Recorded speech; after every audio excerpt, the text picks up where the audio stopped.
Welcome back to No Longer a Hustle. I'm Cassie. If you are watching this on video, you see the sunglasses. No, I'm not trying to be a rock star. I'm wearing these because my brain needs the dark today. The old me would have taken them off to look in the camera, to be polite or professional. But the new me, she keeps them on because she wants to be healthy. Healthy enough to record the next episode. That is what No Longer a Hustle looks like in real life. You know, the internet is funny. On January 1st, my feed was full of people sprinting New Year, New Me. Crush your goals. No days off. And while the world was posting their highlight reels, I was losing time, literally. I had a time loss, a neurological shutdown. My brain just clocked out. I woke up scaring myself, scaring my family, and realizing that my body doesn't care about the calendar. It was a wake-up call, and it forced me to ask myself, who am I? Who am I becoming?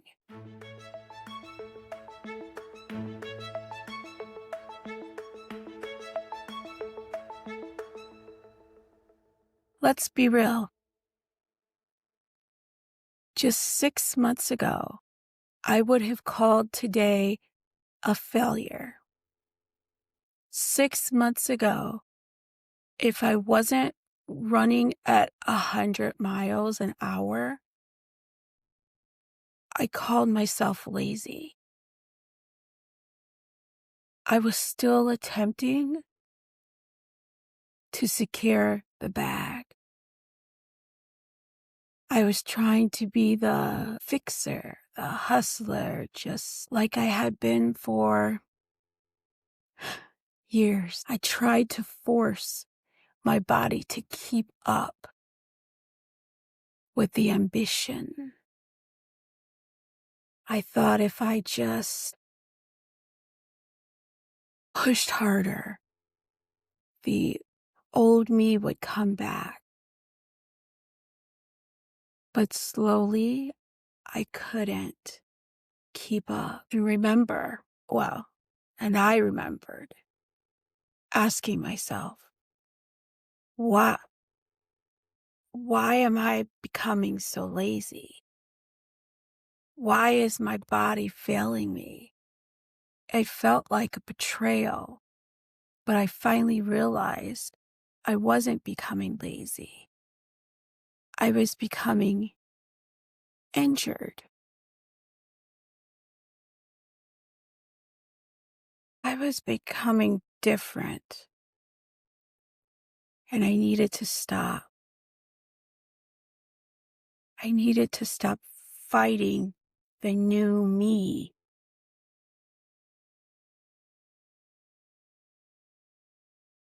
And start understanding who she is.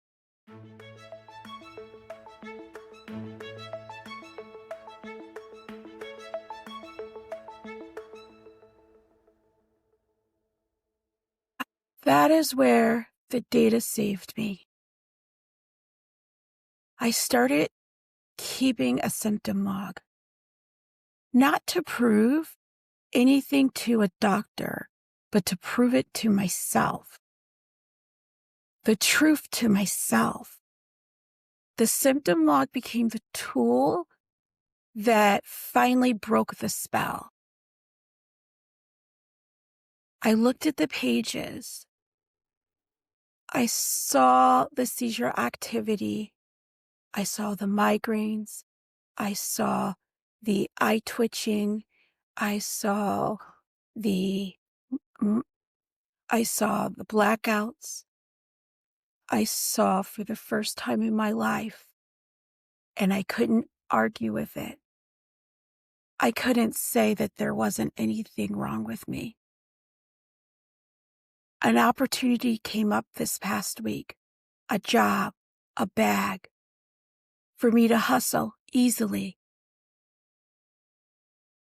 No big worry, $2,500 in my pocket, $2,500 to help my family. I looked at that log, and for the first time I said no. I didn't say no because I didn't want to work. I said no because the fixer is trying, and the fixer's trying to be dead. She's not gone yet. She still screams at me to say yes, because I sure could use that. But I'm trying to let her die, and I'm finally listening to this body that survived.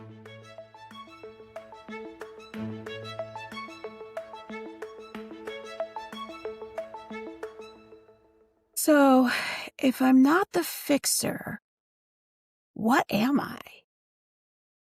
Have you ever watched Kung Fu Panda or any movie where the master talks about finding inner peace?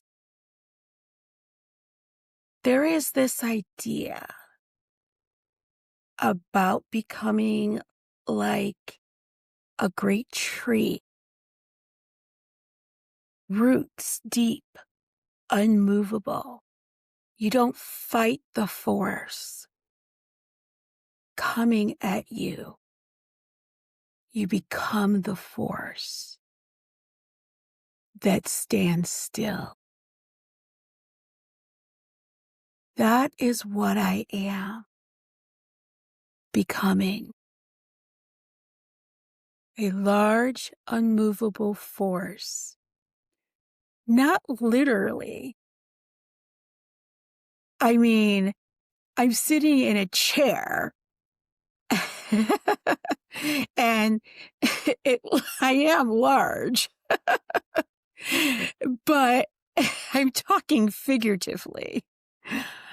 I am becoming the lighthouse. Last episode, I talked about wanting to be a lighthouse.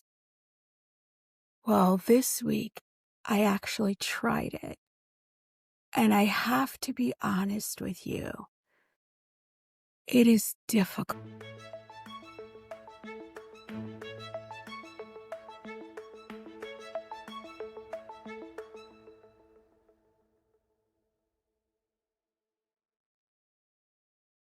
It is hard to sit and guide people, especially your own children. You know how it is. As parents, we have this burning desire to give advice. We have the, you should be doing this tone. We have the, why aren't you doing this? It's hard to swallow those words, because when you stop fixing, you stop directing.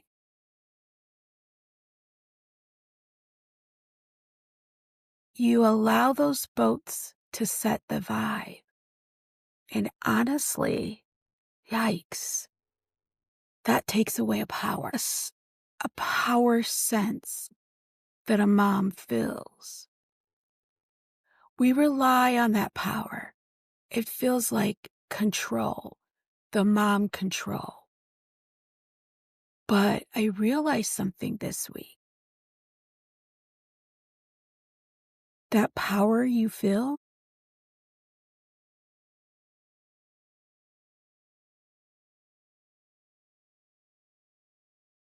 that power you feel leaving, it's being replaced by something stronger. It's being replaced by the immense amount of trust and love you have for your child.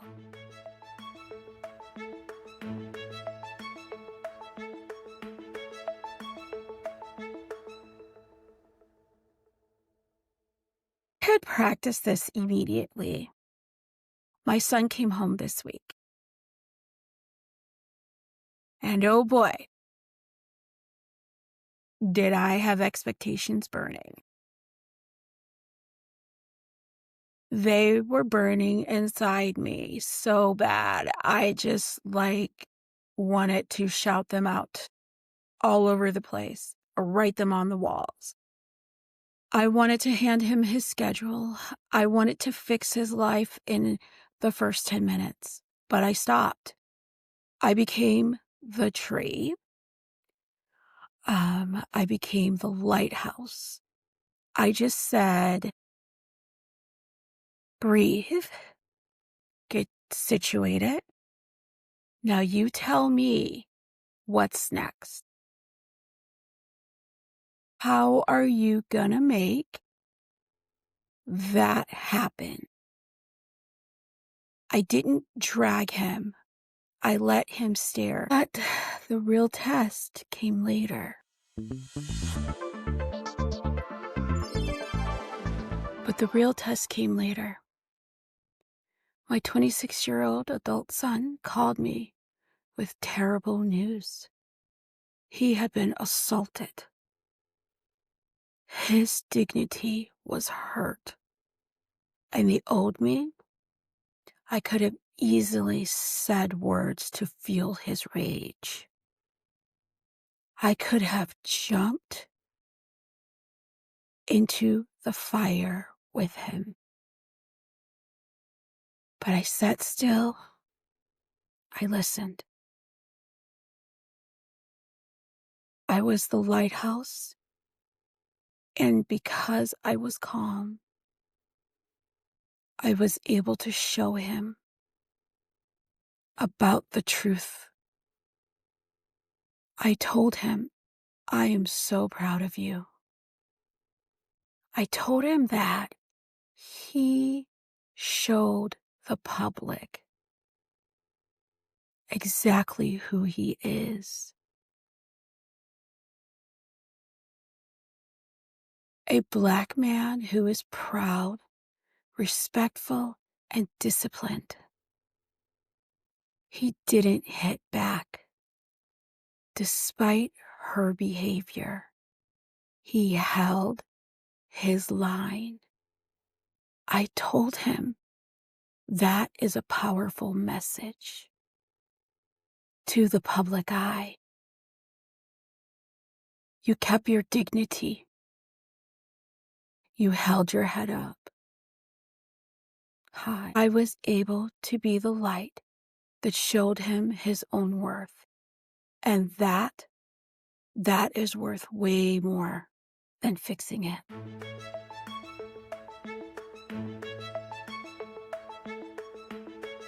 So, here is my challenge to you. For the first week of the new year, look at your list. Where are you trying to be? The tugboat. Where are you exhausting yourself trying to pull someone else to safety? Stop pulling. Plant your feet. Turn on your light and just breathe.